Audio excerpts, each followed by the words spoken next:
शादी के बाद पूजा ने लाल साड़ी पहनी हुई थी। हाथों में मेहंदी, आंखों में सपने और दिल में उम्मीद। जैसे ही वो घर में कदम रखती है, अरे ध्यान से बहू, कहीं पैर फिसल ना जाए। वैसे भी गरीब घर की लड़की हो, ऐसे बड़े घर की आदत कहाँ होगी। कोई बात नहीं माँ जी, मजाक कर रही होंगी। मैं अपने व्यवहार से उनका दिल जीत लूंगी। घबराना मत पूजा, माँ का स्वभाव थोड़ा ऐसा है। माँ जी, आज मैं नाश्ता बना दूं? क्यों नहीं, देखती हूँ तुम्हारे हाथ में कितना स्वाद है। हमारे घर में तो बड़े बड़े लोग आते हैं।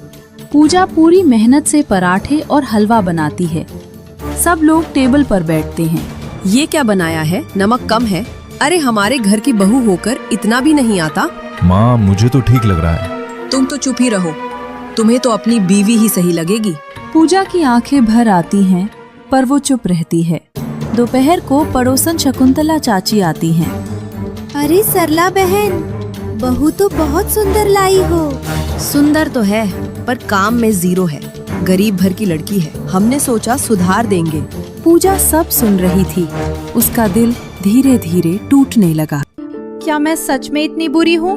नहीं पूजा, तुम बहुत अच्छी हो। माँ का स्वभाव ऐसा ही है। समय के साथ सब ठीक हो जाएगा। लेकिन क्या सच में सब ठीक होने वाला था, या ताने पूजा के आत्मविश्वास को अंदर ही अंदर खत्म कर देंगे? एक दिन रिश्तेदार घर आए। पूजा ने सबकी सेवा की, सब खुश थे। लेकिन जैसे ही सब चले गए, इतना हंस हंस कर क्या दिखा रही थी? हमारे घर की बहू को थोड़ा संभल कर रहना चाहिए। मैं तो बस मेहमानों का ध्यान रख रही थी माँ जी। बहुत जवाब देने लगी हो। हमने तो सोचा था सीधी सादी लड़की है, लेकिन तुम तो जुबान चलाने लगी। पूजा चुप हो गई। उसकी आंखों से आंसू गिरने लगे। ताने छोटे शब्द, लेकिन गहरे घाव छोड़ जाते हैं। पूजा हर दिन कोशिश कर रही थी सबको खुश करने की, लेकिन हर दिन उसे सिर्फ एक चीज मिल रही थी, अपमान। अगले दिन पूजा छत पर बैठी आसमान देख रही थी। क्या गरीब घर में पैदा होना मेरी गलती थी? क्या मैं कभी इस घर में अपनी जगह बना पाऊंगी? नीचे से सरला की आवाज आती है। बहू, छत पर बैठने से काम नहीं होगा, नीचे आओ। पूजा तुरंत नीचे जाती है। घर में राहुल के पिताजी महेश जी भी थे। वे शांत स्वभाव के थे, लेकिन कभी सरला के सामने कुछ नहीं बोलते थे। एक दिन उन्होंने पूजा को रोते देखा। बेटा, बुरा मत मानना, तुम्हारी सास का स्वभाव ऐसा ही है। पिताजी, मैं पूरी कोशिश कर रही हूँ। महेश जी चुप हो गए। वे जानते थे पूजा सही है, लेकिन पत्नी के डर से कुछ कह नहीं पाए। सुबह के 5 बजे पूजा सबसे पहले उठी। पूरे घर में झाड़ू पोछा किया, चाय बनाई, नाश्ता तैयार किया। इतनी देर क्यों लगा दी चाय बनाने में? हमारे घर में तो नौकर भी इससे तेज काम करते हैं। पूजा ने घड़ी देखी। अभी तो 6 भी नहीं बजे थे। माँ जी, अभी तो समय ही हुआ है। बहुत जवाब देने लगी हो। यही संस्कार दिए हैं तुम्हारे माँ बाप ने। सरला, तुम्हारी बहू तो बहुत काम करती दिख रही है। अरे करना ही पड़ेगा, हमने तो बिना दहेज के शादी की है, कम से कम काम तो कराएंगे। पूजा के हाथ रुक गए। उसने पहली बार महसूस किया कि उसे इस घर में बहू नहीं, जैसे कोई एहसान समझा जा रहा है। राहुल जी, क्या सच में मुझसे शादी करके आपने कोई एहसान किया है? ये कैसी बात कर रही हो पूजा? माँ जी सबके सामने यही कहती हैं कि बिना दहेज की शादी की है। राहुल चुप हो गया। वो जानता था कि उसकी माँ ऐसा कहती हैं, लेकिन उसने कभी रोका नहीं। तुम दिल पर मत लिया करो, माँ का स्वभाव ऐसा ही है। आप हर बार यही कहते हो, लेकिन मेरी भी तो भावनाएं हैं। घर में पहली बार पूजा का पहला त्योहार आया। उसने पूरे मन से घर सजाया, मिठाई बनाई, रंगोली बनाई। सबने तारीफ की, लेकिन सरला ने फिर ताना मारा। रंगोली ठीक है, लेकिन हमारे घर की बहुएं सोने के गहने पहनती है, तुम्हारे पास तो कुछ खास है ही नहीं।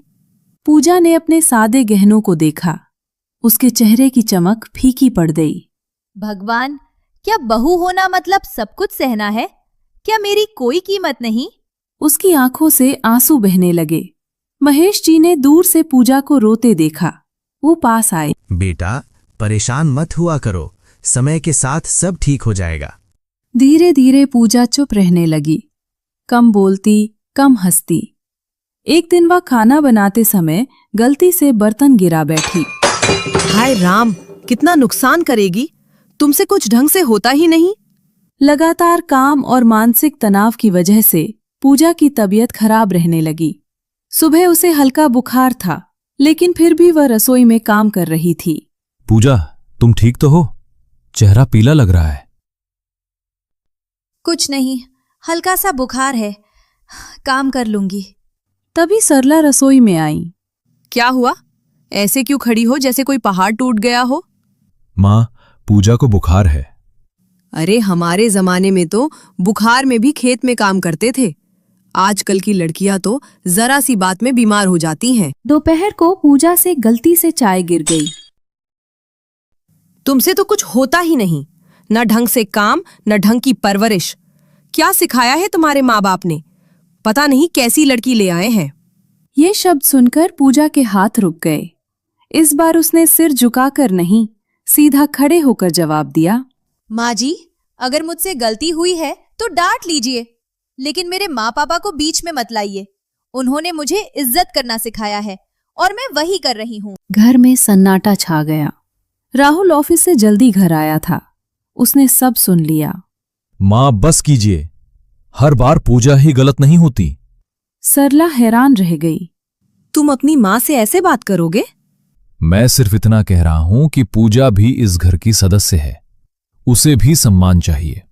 पूजा की आंखों में पहली बार राहत मिली। मैं इस घर को छोड़ना नहीं चाहती। मैं हर दिन अपमान नहीं सह सकती।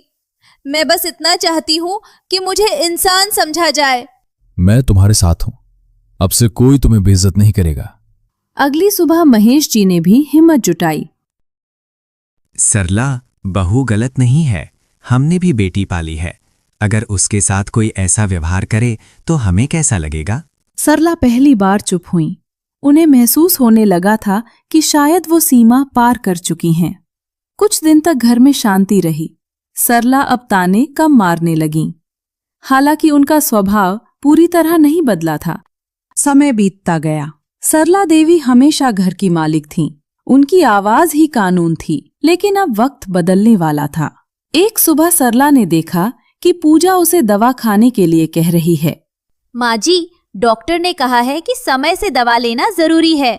मुझे मत सिखाओ क्या करना है, मैंने तुमसे ज्यादा दुनिया देखी है। पूजा चुप हो गई। अहंकार अभी पूरी तरह टूटा नहीं था, लेकिन शरीर ने साथ देना छोड़ दिया था। उसी शाम सरला को तेज चक्कर आया। ब्लड प्रेशर अचानक बढ़ गया। वो कुर्सी से गिर पड़ी। आह राहुल, मैं गिर गई। राहुल, बेटा राहुल, जल्दी आओ। पूजा सबसे पहले आई। माँ जी, आंखें खोलिए। उन्हें तुरंत अस्पताल ले जाया गया। राहुल चिंतित था। महेश जी चुप थे। और पूजा, वो सरला का हाथ पकड़े बैठी थी। रात को अस्पताल के कमरे में सन्नाटा था। सरला की आंख खुली। उन्होंने देखा पूजा कुर्सी पर बैठी है। पूजा नींद में है, लेकिन हाथ अभी भी उनके हाथ पर है। बहू, पूजा तुरंत जागी। जी माँ जी, पानी दूं? सरला की आंखें नम हो गईं। सरला को अपने हर ताने याद आने लगे। जो ताने कभी उन्हें ताकत देते थे, आज वही ताने उन्हें अंदर से जला रहे थे। बहू, मैं पूछ सकती हूँ, तुमने कभी मुझे जवाब क्यों नहीं दिया? क्योंकि मैं आपको माँ मानती थी। माँ से लड़कर घर नहीं बसाया जाता। ये सुनकर सरला रो पड़ी। मैंने तुम्हें बेटी नहीं माना, सिर्फ बहू समझा, और बहू को मैं हमेशा परखती रही। कुछ दिनों बाद सरला घर लौटी। अब घर का माहौल बदल चुका था।